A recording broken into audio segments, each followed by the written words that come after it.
Assalamualaikum warahmatullahi wabarakatuh. Apa kabar anak-anak Ustazah pagi hari ini? Ustazah doakan semoga semuanya dalam keadaan sehat walafiat, tetap semangat di dalam beribadah dan juga belajar. Baik anak-anak yang Ustazah sayangi, sebagaimana biasa sebelum kita memulai belajar, mari kita awali bersama-sama dengan berdoa dan kita lanjutkan murojaah hari ini surah At-Tin. Bersama-sama kita berdoa. Bismillahirrahmanirrahim. Raditu billahi rabba wa bil islami dina wa bi Muhammadin nabiyyan wa rasula.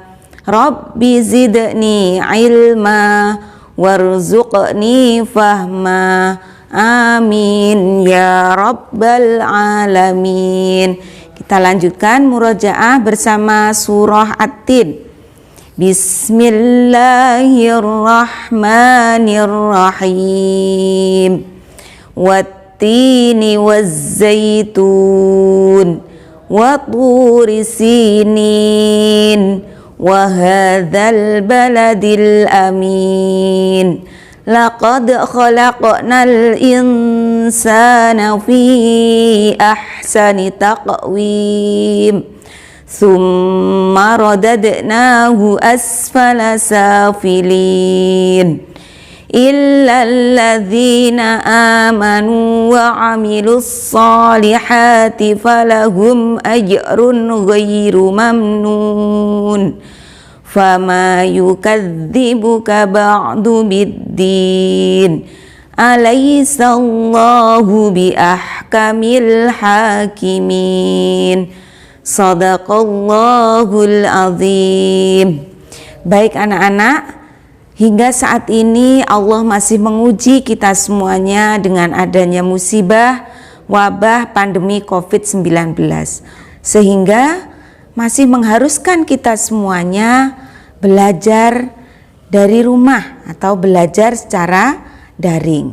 Nah, namun demikian kita harus tetap semangat di dalam belajar supaya menjadi anak yang solih dan pintar. Nah, supaya kita lebih semangat belajar pada pagi hari ini, mari kita saksikan dulu video berikut. Sekarang kita akan belajar cara bermain congklak. Kita butuh papan congklak dan 98 biji-bijian atau kerang kecil. Dimainkan oleh dua orang, bisa perempuan ataupun laki-laki. Posisi bermainnya duduk berhadapan seperti bermain catur. Pertama-tama, isi tiap lubang-lubang kecil milikmu dan milik lawan dengan 7 biji. Lubang besar atau rumah milikmu dan milik lawan dibiarkan kosong. Untuk memenangkan permainan ini, kita harus mengumpulkan biji sebanyak-banyaknya di rumah sendiri. Ayo kita mulai. Tentukan siapa yang mulai lebih dahulu dengan cara sulit. Mulai dengan mengambil semua biji dari salah satu lubang milikmu. Dengan gerakan searah jarum jam, isi tiap lubang dengan 1 biji. Ingat, jangan isi rumah milik lawan. Apabila biji terakhir jatuh di lubang yang ada biji, maka ambil semua bijinya dan lanjut mengisi lubang-lubang yang lain. Jika biji terakhir jatuh di lubang milikmu yang kosong dan lubang milik lawan di hadapannya terdapat biji, maka ambil semua biji di 2 lubang tersebut dan masukkan ke rumah kamu. Sekarang, waktunya giliran si lawan. Sama seperti tadi, ambil semua biji dari salah satu lubang dan isi tiap lubang yang lain. Kalau biji terakhir jatuh di rumah kamu, maka kamu bisa ambil biji-biji dari lubang lainnya, lalu lanjut kembali. Apabila biji terakhir jatuh di lubang yang kosong, maka giliranmu berakhir, dan sekarang ganti giliran si lawan.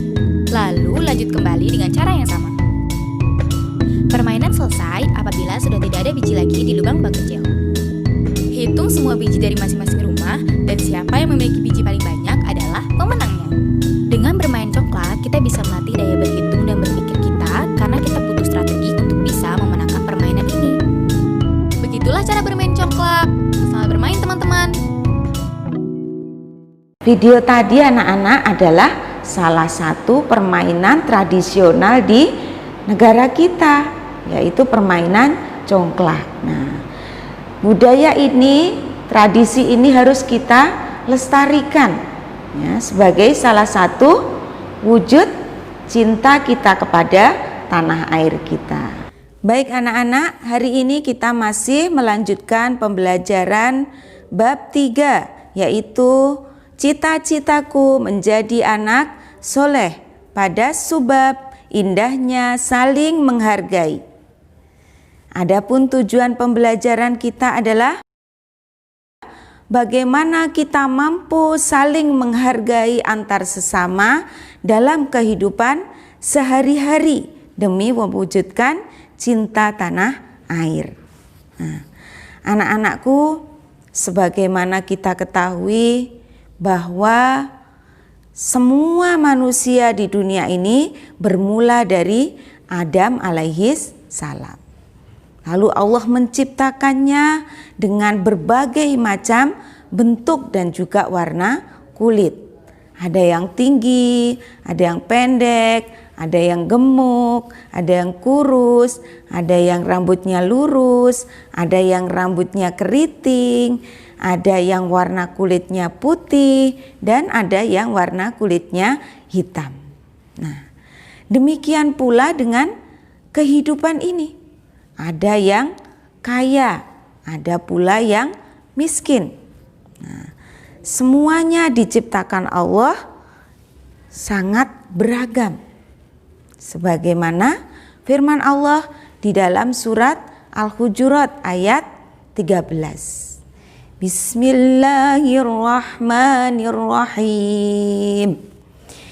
Ya ayyuhan nasu inna khalaqnakum min dzakarin wa untha waja'alnakum syu'uban wa qabaila lita'arafu.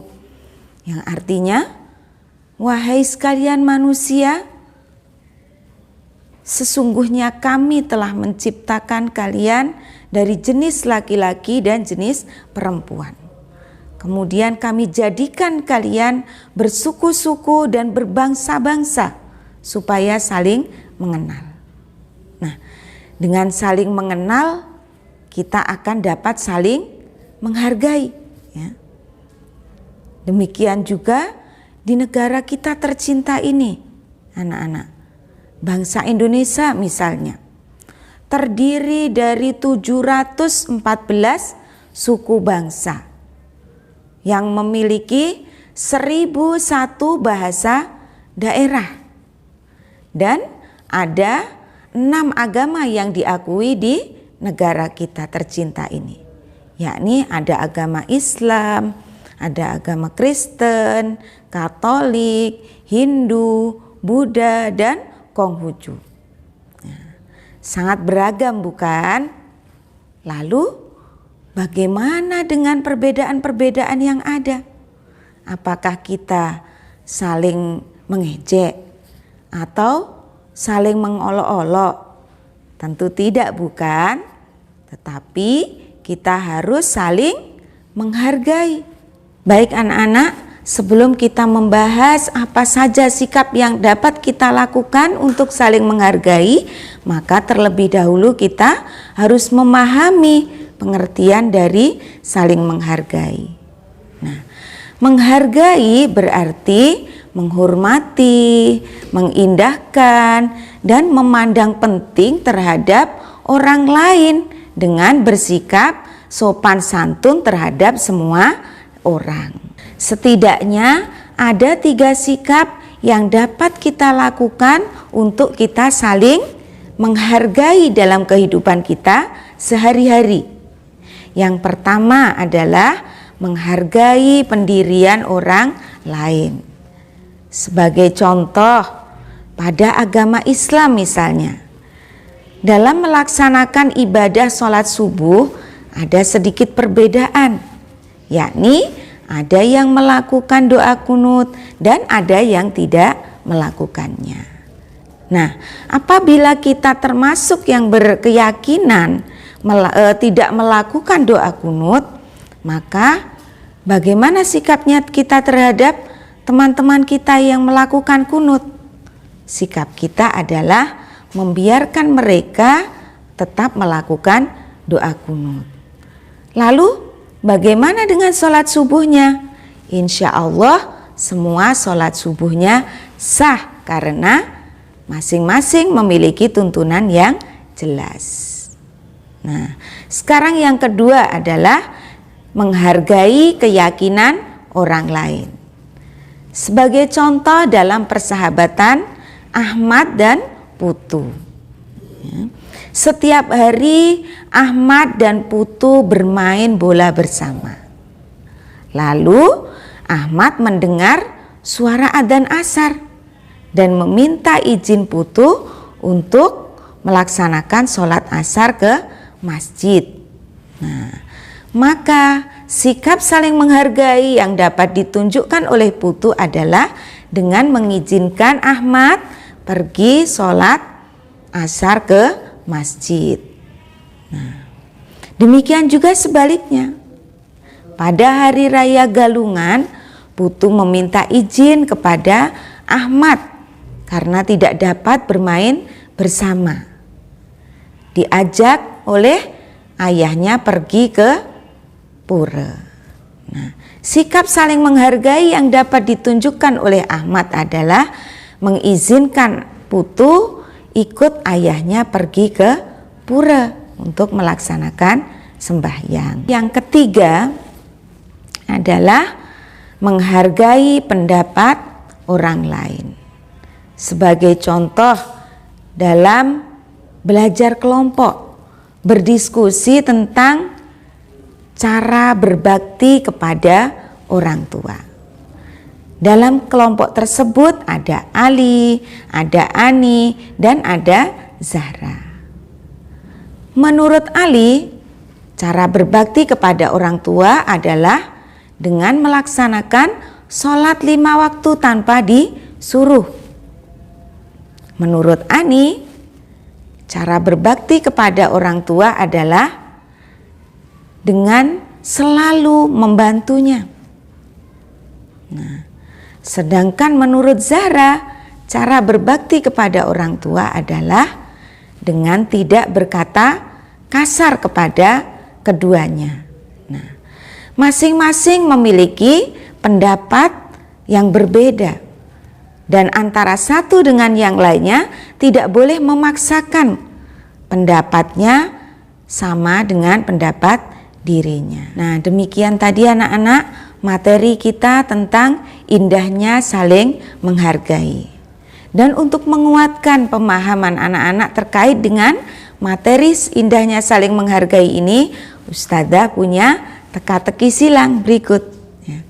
Nah, silahkan anak-anak kerjakan. Nanti setelah selesai bisa dikumpulkan melalui Google Class. Nah, baik anak-anakku, sebelum kita akhiri pembelajaran kita pada pagi hari ini, maka Ustazah terlebih dahulu akan menyampaikan yaitu hikmah dan manfaat indahnya saling menghargai. Setidaknya ada 4 hikmah atau manfaat kita saling menghargai. Yang pertama adalah mendapatkan banyak teman.